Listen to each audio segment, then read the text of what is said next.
We are in the Results Operations Center tonight as those numbers continue to trickle in. Not much movement since the last time we spoke on that leaderboard. Still sitting at 93% of those voting districts now having been captured, scanned and audited. And I suppose it's those areas, particularly in eThekwini, that still remain, that have not been confirmed. And some of the metros, some key metros that are important. In other areas, there are some disputes. At least we know that there is a possibility of recalculation in certain other areas, particularly those in the Eastern Cape. And that is, of course, possibly what is delaying the results from coming through. But what we do know certainly that by break of dawn, at least, or sometimes in the early morning, we will have, according to the IEC, a fuller picture and more, maybe even a more complete picture of what these local government elections have resulted in. But we've got Mandisa Mashiya of the African Transformation Movement. Good evening, or is it good morning? And thank you very much for joining us this morning. Pleasure.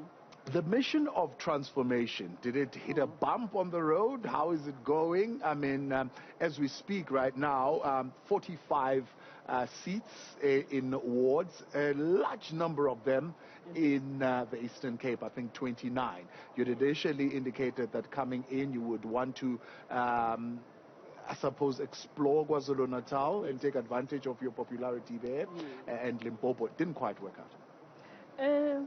I would say the road was a little bit bumpy, especially because of the COVID regulations, but also of the fact that the period for campaigning was very short.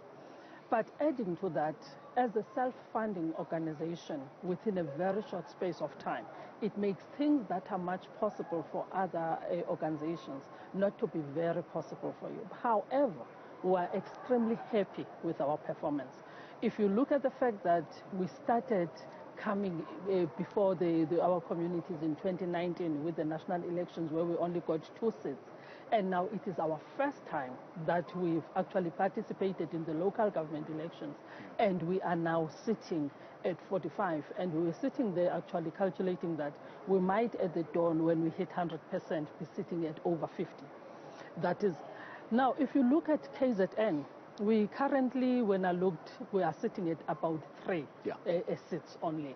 Yes, we're not doing very well there. However, we also think that by the time we go to 100%, there's some difference that would have happened there. Again, contrary to popular belief that ATM is more of a Eastern Cape and KZN, I think you're starting to realize that our wings have actually gone across the whole country.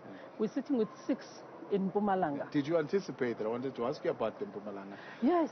Yeah. With our campaigns, you would realize that, as I'm saying, that we had a very short space of time. We had little funding to actually do the campaigns, but our people moving door to door in the different areas. We anticipated Mpumalanga, we anticipated Free State. Yeah.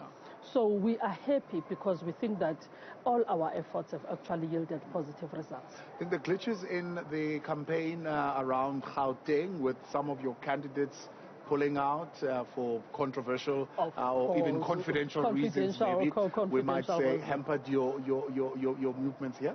Not much, not much. Also, if you look currently in Gauteng, I think we're only sitting with 1 seat, which has been recorded officially. But we know that, again, by the morning, we will be looking at probably about 2 or 3 in Gauteng. However, if you look at Gauteng generally, it's a highly contested area. So it's not like we were anticipating that we would have much as we were anticipating with the Eastern Cape and KZN. And therefore, we are very much appreciative of the numbers, because even before they translate into a seat, we are appreciating the numbers of voters that came out. The last time I checked on the system, we're sitting at about 10,000 to 12,000 votes without the districts, which then means that we've got quite a number of people that believe in ATM, and we really appreciate that with the Gauteng. Now, previous elections, which were national elections, you had a number of objections that you raised, particularly around the zip machine and so many things.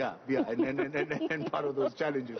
Where are you sitting today with the new system that is in place? We were in the PLC this morning, and I was actually giving a report to my SG to say that as much as we are currently having I think only one objection at Winnie Madikizela Mandela municipality, we are quite comfortable. And it's not like as politicians we need to politicize everything.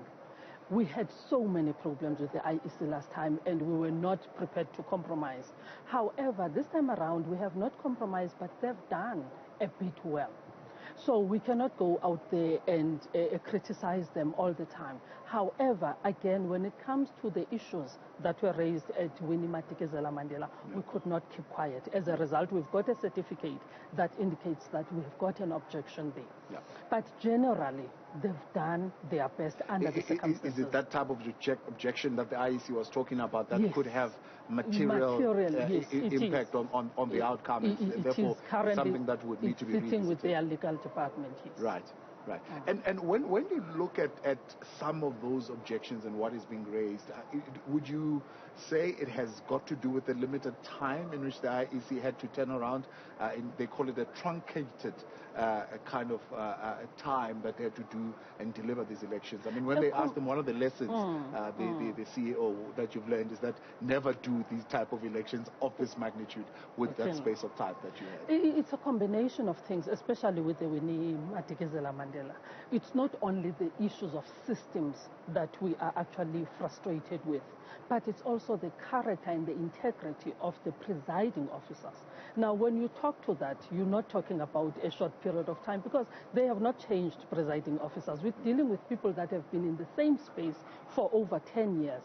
So you start to wonder if people would allow certain conducts to continue like that, therefore compromising the very integrity of the IEC. So it's a combination of things. Yes, there are issues with the zip machines, the voter management system. There are issues, the fact that voters roll, people had to be sent out. But also, as I say, in this particular situation, there were conducts, unbecoming conducts of the officials of IEC. It's a similar complaint that the UDM is raising around candidates being left out of the list, but also voters not being captured on the voters' roll and having to be turned away. But then the issue that you're raising about the employees, the presiding officers, and whether or not it is time for reform and to have peer representation, I suppose, in how these people are being selected. What's the position? That's a thought. And again, believe you me, what I'm going to say, it's not a position of ATM, but it is a thought process. Personally, I was actually starting to think that at some stage, we need to assist IEC by saying at a certain level of management of this, you need to have peer representation, such that everybody can take responsibility. Because right now, it is easy for us as other politicians to say all the IEC officials are actually aligned to a certain political organization because of history, because of the majority of them come from SATU, and all those things that people are saying. And I think this is, as I say, it's a personal view that if they were at some stage to allow that at a certain level, they allow the party representation such that all of us can take responsibility of what happens with elections. Yeah. The injection of traditional leadership in your candidates seems to have worked if you look at the type of response in the Eastern Cape that you have received. How is that going to translate in actual practical terms in the running now of those particular wards? Our intention and our view as ATM is that we need to give back the integrity and the dignity of our traditional leaders to the traditional leaders. If you look on our constitution, it talks to the recognition of the traditional leaders. But when you go to the Municipal Structures Act in terms of how the council is actually constituted, you find that practically those traditional leaders, they go and sit there on the sides of the council and they do not have a say. As much as we haven't done that well to actually change legislation, both at a national level and here, but all that we are saying is that we need to make sure that the voice of the traditional leaders are actually heard, because they are the first people to understand what are the frustrations there. Believe you me, your councillors in the very villages are staying in town, but they are councillors of villages. But are you not going to conflate issues, right? When you look at traditional leadership believes they've got a birthright to lead, as opposed to being elected, right? Yes. What happens in a community where they are feeling disgruntled? Because you don't remove a traditional leadership. A traditional leadership remains a traditional leader, whether they are voted in or not. Believe you me, if we were to give back the dignity and the respect of the traditional leaders, we've been there even before 1994. For example, I'll talk about my personal experience with traditional leaders, whereby they listen to the cries of the people. So we are not saying that they must take and replace councillors. No ways. All that we are saying, there should be a way, both from a national legislation that starts to say, how do we listen properly to what, because they become the actual and the real and the genuine representatives of the people there, because they know it's not about after 5 years I won't be here. These people will stay with these people for the rest of their lives. They've got genuine a feeling and aspirations of their own people, and therefore there should be a way of the council, which has got now resources and the fiscus to be able to translate the aspirations of those traditional leaders. And that is what, as ATM, we are pushing for. It might not happen right now, because even though we're talking local government, those changes in legislation can only happen at a national level.